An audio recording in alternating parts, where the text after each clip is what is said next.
rescue, you could have your equipment break, a line break, your kite's deflating, there could be too much wind, too little wind, or you could be injured. So there's ways to bring your board in, there's ways to keep the lines from your feet. There's a lot of takeaways from this whole lesson, but there's one very major one. So if you all can imagine like a piece of paper in the air, right, and it's flowing and you're holding the four corners of a piece of paper, you know, it's good, it's got shape, it's like a kite. If you let go of 3 of those corners, what happens to the piece of paper? It's flopped. So the number one takeaway from this, and I'm going to repeat it like several times, is no matter what you do, once you release, get tension on one line. One line, just like that piece of paper, and the kite will just flop. Alright, so how do we do that? Why did you pull your safety? Sometimes, if you know, and like you had an equipment malfunction, maybe it released itself, who knows? Maybe there's no wind. If there's no wind and your kite just fell out of the air, you know, a big mistake is people just start wrapping their bar and try and get to their kite. But then what if your kite gets picked up by like a small little gust that comes back? You are screwed.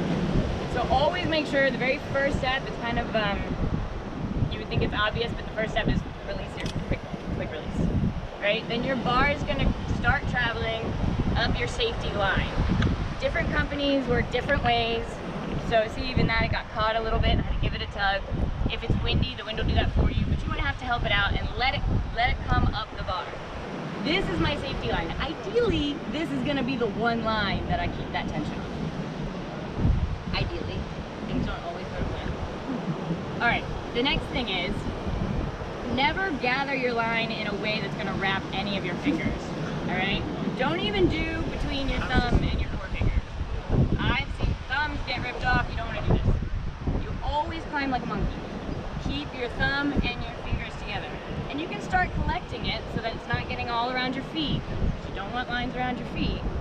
And you keep collecting it, collecting it, collecting it. But even look, as I collect it, if the wind were to take it, it just comes out of my hand and my fingers are totally safe. Okay? What are you doing with your board this whole time? Don't worry about it. Yeah, good. So the board is really an excellent tool if you have straps on your board to keep the lines from wrapping around your feet. Keep the board on your feet.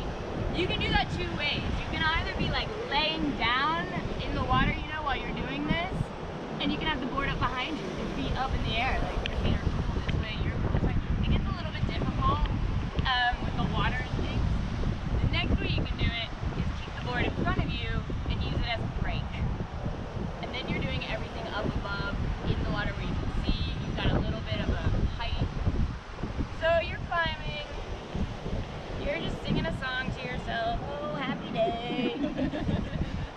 Maybe a friend came by and offered to get your board, maybe you want that, maybe you don't, you figure out what you like there, use those tips. I like to take my long leash off, shove it through one of my straps, put it back on, and the board's just hanging out behind me. I don't have to worry about it. But if you do that, you're detaching from your kite. Just for a second. Yeah. But be mindful. Be mindful. Good point, Annie. Okay. So, as you're climbing, eventually you're going to reach your bar. Boom! I reached my bar. Yay! Okay, what do I do with all this?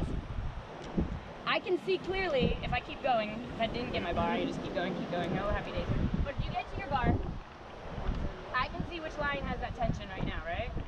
So I'm going to work and keep that on, but I don't want all these lines around me again. Because even my arms, my head, my neck, like even if my feet are secure, I don't want lines if I can help it. So ideally, and again, things don't go perfect, you shove that line against the bar. Again, keeping your thumb on the same side as your fingers, always, always, always.